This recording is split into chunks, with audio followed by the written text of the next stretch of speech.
নমস্কাৰ নমস্কাৰ নমস্কাৰ প্ৰিয় দৰ্শক। তেতিয়া দিনৰ প্ৰায় 11 বাজিছিল। এটা অতি ডাঙৰ বেংকত এজন বয়োজ্যেষ্ঠ ব্যক্তি, যিয়ে অতি সাধাৰণ পোছাক পৰিধান কৰিছিল আৰু তেওঁৰ হাতত এটি পুৰণি খামটো লৈ তেওঁ বেংকৰ ভিতৰত প্ৰৱেশ কৰে। বয়োজ্যেষ্ঠ ব্যক্তিজন বেংকত প্ৰৱেশ কৰাৰ লগে লগে তাত উপস্থিত থকা বেংকৰ কৰ্মচাৰী আৰু গ্ৰাহকসকলে এক অদ্ভুত ধৰণে চাই আছিল। সেই ব্যক্তিজনৰ নাম আছিল সোমনাথ। সোমনাথৰ এহাতে এডাল লাঠি আৰু এহাতে এটা খাম। লাহে লাহে সোমনাথে সেই কাউণ্টাৰটোলৈ আগবাঢ়িলে, যিটো কাউণ্টাৰ গ্ৰাহকৰ সহায় আৰু সেৱাৰ বাবে খোলা আছিল। আৰু সেই একে কামৰ বাবে তাত এগৰাকী মহিলা বহি আছিল, যাৰ নাম আছিল সংগীতা। বৃদ্ধ ব্যক্তিজন লাহে লাহে সংগীতাৰ ফালে আগবাঢ়িলে। আনফালে বেংকত যিমান মানুহ আছিল সকলোৰে চকু কিন্তু সোমনাথৰ ওপৰতে স্থিৰ হৈ আছিল। সোমনাথে খামটো সংগীতাৰ ফালে আগবঢ়াই দি ক'লে, মেডাম, মোৰ একাউণ্টটোত কি হৈছেনো চাওকচোন। একাউণ্টটো দেখোন বন্ধ হৈ আছে। তেতিয়া সংগীতাই সোমনাথে পিন্ধা পোছাক পাতিত এবাৰ নজৰ ফুৰালে আৰু চিন্তা কৰি ক'লে, বাবা, আপুনি কোনো ভুল বেংকলৈ অহা নাইতো? মোৰ লাগিছে আপোনাৰ একাউণ্ট চাগে এই বেংকত নাই। তেতিয়া সোমনাথে অতি সহজভাৱে ক'লে, মাজনী, তুমি এবাৰ চাই ল'বা নেকি? কিজানি মোৰ একাউণ্ট এই বেংকতে আছে। তেতিয়া সংগীতাই সোমনাথৰ পৰা খামটো লৈ ক'লে, বাবা, এই কামটোৰ বাবে মোক অলপ সময় লাগিব, সেয়েহে আপুনি অলপ দেৰিলৈ অপেক্ষা কৰিব লাগিব। এনেকৈ কৈ সংগীতাই বেংকত উপস্থিত থকা আন গ্ৰাহকৰ কাম কৰিবলৈ ধৰে। আনফালে সোমনাথে তাতেই থিয় হৈ অপেক্ষা কৰিবলৈ ধৰিলে। কিছু সময় অপেক্ষা কৰাৰ অন্তত সোমনাথ নামৰ বয়োজ্যেষ্ঠ ব্যক্তিজনে ক'লে, মাজনী, তুমি যদি অলপ ব্যস্ত আছা তেন্তে তুমি তোমাৰ মেনেজাৰলৈ ফোন এটা কৰা। অৱশ্যে তেওঁৰ লগত মোৰ অলপ কামো আছে। সোমনাথৰ কথা শুনি সংগীতাই অনিচ্ছা সত্ত্বেও মেনেজাৰলৈ ফোন কৰিলে। সংগীতাই মেনেজাৰক ক'লে, ছাৰ, এজন বয়োজ্যেষ্ঠ ব্যক্তি আপোনাক লগ কৰিব বিচাৰিছে। আপোনাৰ অনুমতি থাকিলে মই তেওঁক আপোনাৰ ওচৰলৈ পঠিয়াই দিব পাৰোঁ। মেনেজাৰে কেবিনৰ পৰাই সোমনাথক দেখি আছিল। মেনেজাৰে সংগীতাক ক'লে, এই মানুহজন আমাৰ বেংকৰ গ্ৰাহক নেকি? তেতিয়া সংগীতাই ক'লে, ছাৰ, এই কথাটো মই ক'ব নোৱাৰিম, কিন্তু তেওঁ আপোনাকহে লগ কৰিব বিচাৰিছে। তেতিয়া মেনেজাৰে ক'লে, এনে মানুহৰ কাৰণে মোৰ সময় নাই। অলপ দেৰি তেওঁক ৰ'বলৈ কোৱা, পিছত ৰৈ ৰৈ আমনি লাগিলে তেওঁ নিজেই গুচি যাব। মেনেজাৰৰ কথা শুনি সংগীতাই সোমনাথক গ্ৰাহকৰ চকীত বহিবলৈ দি ক'লে, বাবা, আপুনি অলপ অপেক্ষা কৰক। মেনেজাৰ ছাৰ যেতিয়া আজৰি হ'ব তেতিয়া মই আপোনাক মেনেজাৰক লগ কৰাই দিম। সোমনাথে বেংকৰ ভিতৰতে ইফালে সিফালে ঘূৰিলে আৰু কিছু সময় পিছত এটা চুকত গ্ৰাহকৰ বাবে ৰাখি থোৱা চকীত বহিলে। তেতিয়াও বেংকত উপস্থিত থকা আন গ্ৰাহকবোৰে সোমনাথৰ ফালে মাজে মাজে চায়েই আছিল, কাৰণ সেই বেংকটোলৈ যিসকল গ্ৰাহক আহে তেওঁলোকে চুটবুট কৰিহে আহে। আনফালে সোমনাথ নামৰ ব্যক্তিজনে অতি সাধাৰণ কাপোৰ পৰিধান কৰি আহিছিল আৰু তেওঁক দেখি এনেকুৱাও লগা নাছিল যে সেই বেংকত তেওঁৰ এটা একাউণ্ট থাকিব পাৰে। সেই বেংকটোত যথেষ্ট ধনী মানুহৰহে একাউণ্ট আছিল। সেয়েহে তেনে ক্ষেত্ৰত দেখাত অতি সাধাৰণ যেন লগা সোমনাথৰ যে এই বেংকত এটা একাউণ্ট থাকিব পাৰে সেয়া সম্ভৱেই নহয়। সেয়েহে সম্ভৱতঃ বেংকৰ কৰ্মচাৰীৰ পৰা আৰম্ভ কৰি গ্ৰাহকলৈকে সকলোৱে সোমনাথৰ ফালে ঘূৰি ঘূৰি চাই আছিল। মানে এক অৰ্থত ক'বলৈ গ'লে সোমনাথ সেইদিনা বেংকত এক আকৰ্ষণৰ কেন্দ্ৰবিন্দু হৈ পৰিছিল। তেওঁক লৈ বিভিন্ন প্ৰকাৰৰ কথা বতৰা চলিছিল। এই কথা সোমনাথৰো কাণত পৰিল, কিন্তু সোমনাথে এই সকলোবোৰ কথা আওকাণ কৰি নিজৰ পাল কেতিয়া আহিব বুলি তালৈ অপেক্ষা কৰি বহি থাকিল। সোমনাথে ভাবিছিল যে সোনকালে তেওঁৰ পাল আহিব আৰু তেওঁ মেনেজাৰৰ লগত কথা পাতিব। এই বেংকটোতে মোহন নামৰ আৰু এজন ব্যক্তি আছিল, যিয়ে বেংকটোত এটা সৰু চাকৰি কৰিছিল।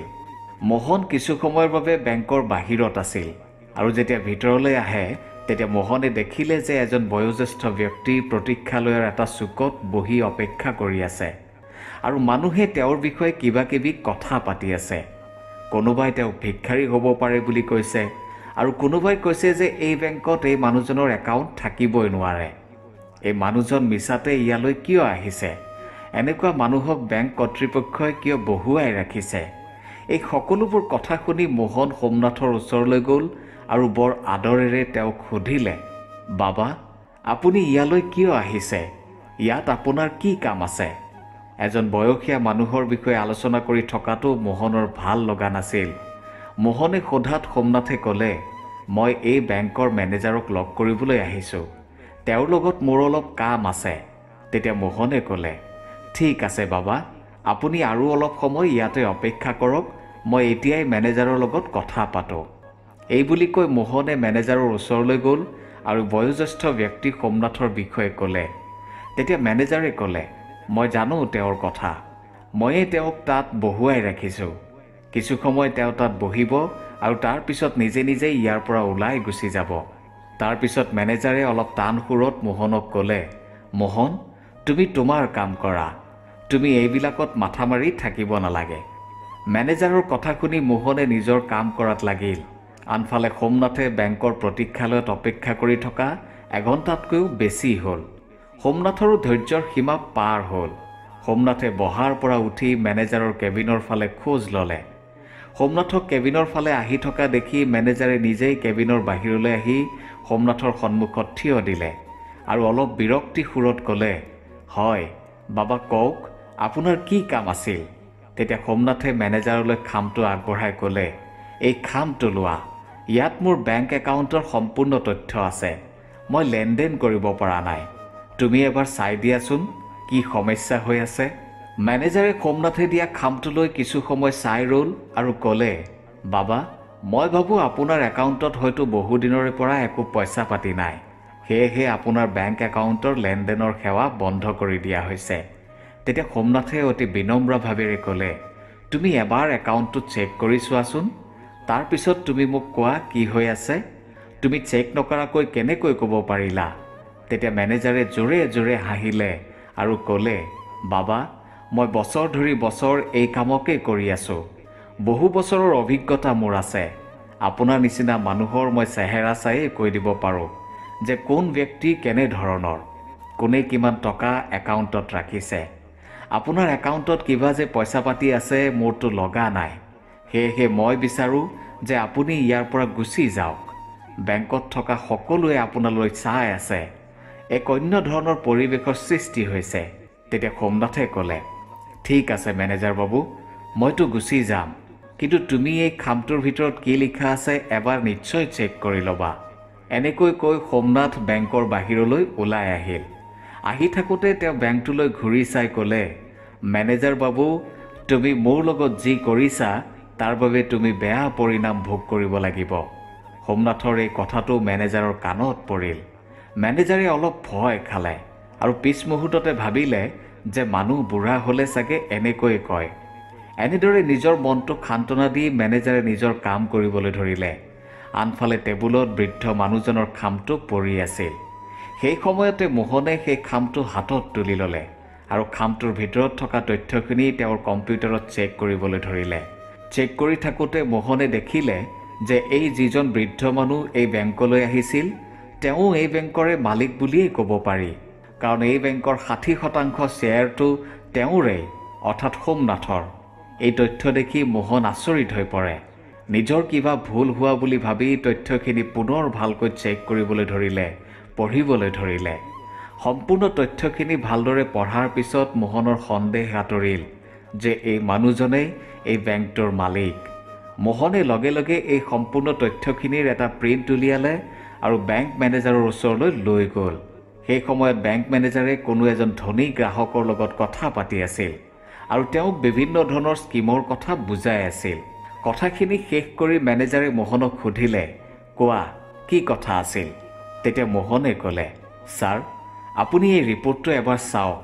এই ৰিপৰ্টটো সেই বৃদ্ধ মানুহজনৰ, যাক আপুনি একো সহায় নকৰি পঠিয়াই দিছিল। তেতিয়া মেনেজাৰে ক'লে, চোৱা মোহন, সেই মানুহজনৰ ৰিপৰ্ট চাবলৈ মোৰ কোনো আগ্ৰহ নাই। এনেকুৱা মানুহক মই ভালদৰে জানো। এই বুলি কৈ মেনেজাৰে ৰিপৰ্টটো পুনৰ মোহনৰ ফালে আগবঢ়াই দিলে। মোহনে ৰিপৰ্টটো লৈ মেনেজাৰৰ কেবিনৰ পৰা ওলাই আহিল আৰু নিজৰ কামত লাগিল। বেংকৰ পৰিৱেশ সেই সময়ত অলপ শান্ত হৈ আছিল। সকলোৱে নিজৰ নিজৰ কাম কৰি আছিল আৰু লাহে লাহে সন্ধিয়া হ'বলৈ গৈ আছিল। পিছদিনা একে সময়তে সোমনাথ বেংকলৈ আহিল, কিন্তু আজি তেওঁৰ লগত এজন চুট বুট পৰিধান কৰা ব্যক্তি আছিল আৰু তেওঁৰ হাতত এটি ব্ৰিফকেছো আছিল। বেংকৰ ভিতৰত প্ৰৱেশ কৰাৰ পিছত সকলোৱে তেওঁৰ ফালে চাইছিল। মানুহজনে ইংগিতেৰে মেনেজাৰকো কেবিনৰ বাহিৰলৈ আহিবলৈ ক'লে। মেনেজাৰে ভয়তে কেবিনৰ পৰা বাহিৰলৈ আহি সোমনাথৰ সন্মুখত থিয় হ'ল। তেতিয়া সোমনাথে ক'লে, মেনেজাৰ বোপা, মই তোমাক কৈছিলোঁ নহয় যে তুমি ভৱিষ্যতে বেয়া পৰিণাম ভোগ কৰিব লাগিব। তুমি মোৰ লগত কালি যি কৰিলা সেয়া একদমেই সহ্যৰ বাহিৰত। এতিয়া তুমি শাস্তি ভোগ কৰিবলৈ সাজু হৈ থাকা। এই কথা শুনি মেনেজাৰৰ খং উঠিল আৰু মনতে ভাবিবলৈ ধৰিলে, এওঁ মোক কি শাস্তি দিব? মই কি এনে কাম কৰিছোঁ? এওঁ মোৰ কি কৰিব পাৰে? মেনেজাৰে এনেকৈ ভাবি থাকোঁতে সোমনাথে ক'লে, মেনেজাৰ বোপা, আজিৰে পৰা তুমি এই বেংকৰ মেনেজাৰ নহয়। তোমাক মেনেজাৰ পদৰ পৰা অব্যাহতি দিয়া হৈছে আৰু তোমাৰ স্থানত আজিৰে পৰা মোহন হ'ব এই বেংকৰ মেনেজাৰ। তুমি বাহিৰৰ কাম চম্ভালিবা।